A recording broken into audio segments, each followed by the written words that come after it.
جربت قبل كده تكون دكتور؟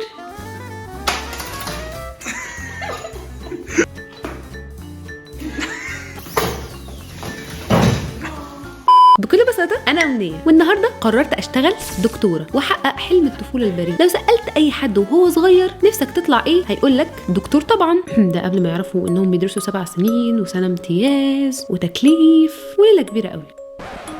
واخترت أكون دكتورة أسنان في عيادة دنتورة. بس قبل كل ده في حاجة حصلت. تشتكي من إيه؟ أنا عايزة أبقى دكتورة. بعد السنين دي كلها والفلوس والكورسات والجامعة والتكليف وبيشنت ومرضى وتوتر وعدم نوم وسهر، تيجي انت تقولي لي عايزة ابقى دكتورة؟ انت عايزة تشتغل دكتورة؟ الشغلانة لمت ولا ايه؟ اتفضل. ستي جت.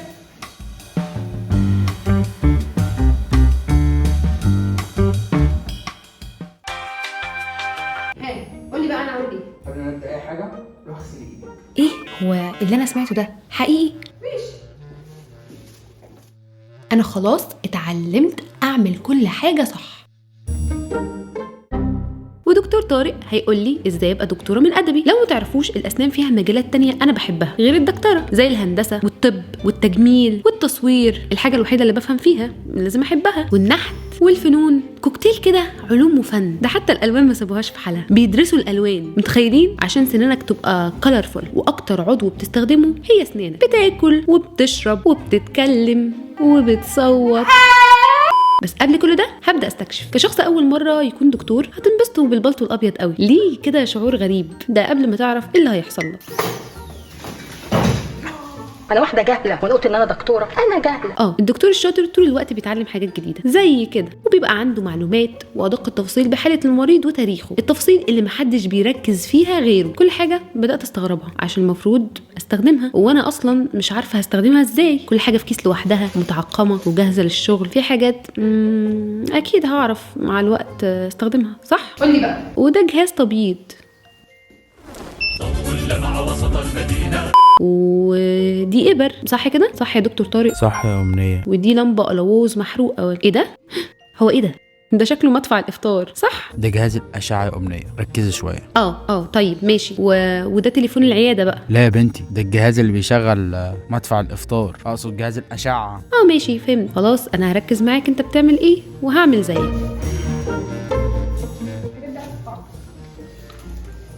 لا لا لا لا لا لا، ما تعملش كده. ده كحول إيثيلي 70%.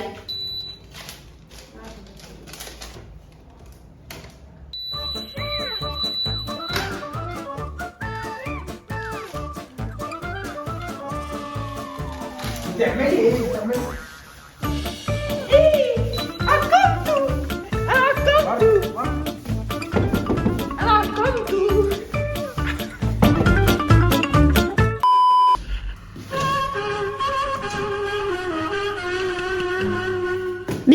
من الأول خالص. شايفك يا بتاعت الكحول الإيثيلي. دي حاجات سطحية.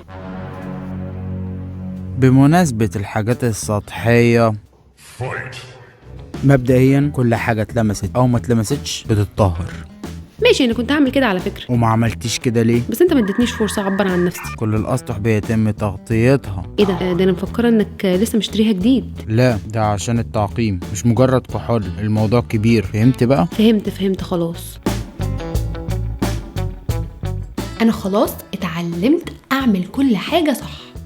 أول لبس الجلافز. أنا شاطرة طول عمري في لبس الجلافزات. طول عمري باكل برجر. لبست اي دكتور دكتوره من زمان. فهتلاقيني بلبس الحاجات دي بسهولة. هو بيلبس ازاي دكتور؟ هو بيلبس ازاي؟ بس معلش.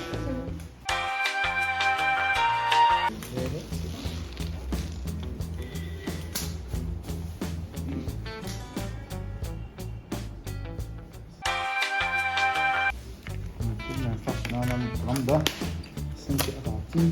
مش واحد تاني.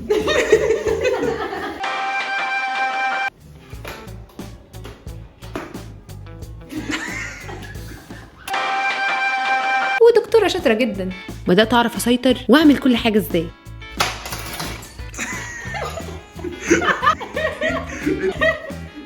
انا انتهيت، بيتي اتخرب، سبت وظيفتي. هتحس اوقات انك بتشتغل شغلانات تانية في نفس الشغلانه. هل تعاني من اي امراض مزمنه؟ وجع القلب؟ هل تتناول اي ادويه بشكل مستمر؟ المرار الطافح؟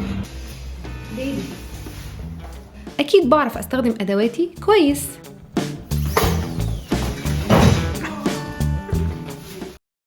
وتعلمت تعويذ لجهاز الاشعه اكسبكتو باترانا. وحاجات اخلاقيه اساسيه اتعلمتها، وتفاصيل التفاصيل مش هكون بأفور لو قلت بالملي، عشان حرفيا بنركز على الملي. اكتشافات والله، هو بس في البدايه، بس بعدين بنتعلم كل حاجه. الله حلو قوي السلايم ده. السلايم ده بتاع المقاسات. ادوني بس اسبوع في العياده دي والعيانين هيشتكوا مني. تحس انك عايز تعيط وانك مش قد المسؤوليه وان الموضوع كبير قوي. لا قوي، بس هتقوم تكمل شغل عادي جدا. فهمني المفروض انا اعمل ايه دلوقتي؟ هفهمك طب اسنان من الاول. ماشي. بص، احنا عندنا ده بيتكون من فكين، اسم ربعين.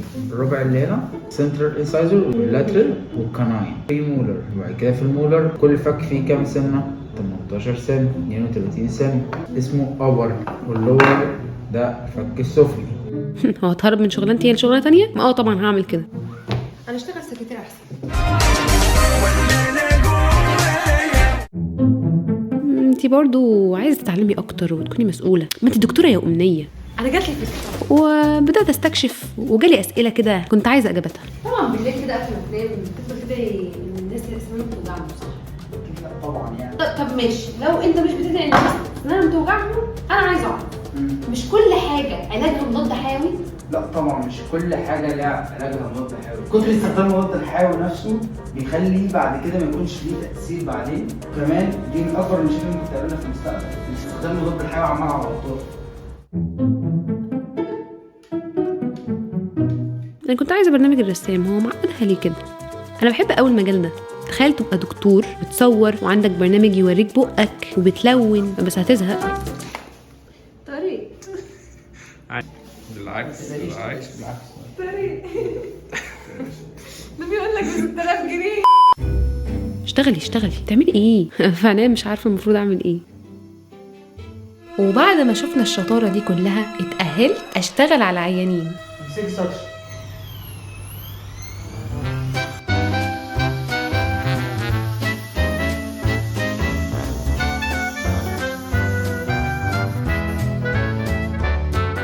وبكده تكون رحلتي انتهت كدكتورة، المهنة الوحيدة اللي مش هفكر اشتغلها ابدا. اكتشفت ان انا مش هقدر اكمل، وان دي مهنة مش اي حد يعملها، بجد مش اي حد يعملها.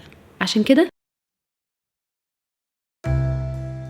رسالتي من الفيديو ده ان مهنة الدكتور مهنة صعبة بجد، محتاجة تحمل مسؤولية وصبر كبير، مش مجرد لقب. زي ما انت بتروح له تعبان ومش طايق نفسك، هو كمان بيبقى قلقان عليك وبيحاول يعمل اقصى ما عنده عشان تخف. فبلاش تقلل من قيمة المهنة، انتوا الاتنين بتتعبوا. هو علاقته بيك بتكون اكبر من جلسة علاجية، انت بتكون تحدي جديد عشان يعالجك ويريحك، وانت كمان دورك انك تاخد بالك من نفسك عشان هو بيتمنى ده ومش عايز يشوفك تعبان، عشان كده بيعالجك. وبلاش النظرة بتاعت ان الدكاترة مستغلين واشرار. في المرة الجاية انت بس تختار دكتورة. وبس كده. لو عجبكم الفيديو لايك وتابعوني، بحبكم قوي. وشكر خاص طبعا لعيادات دنتورة لشجاعتها وقبولها لفكرة الفيديو، عشان واثقة في الخدمة اللي هي بتقدمها.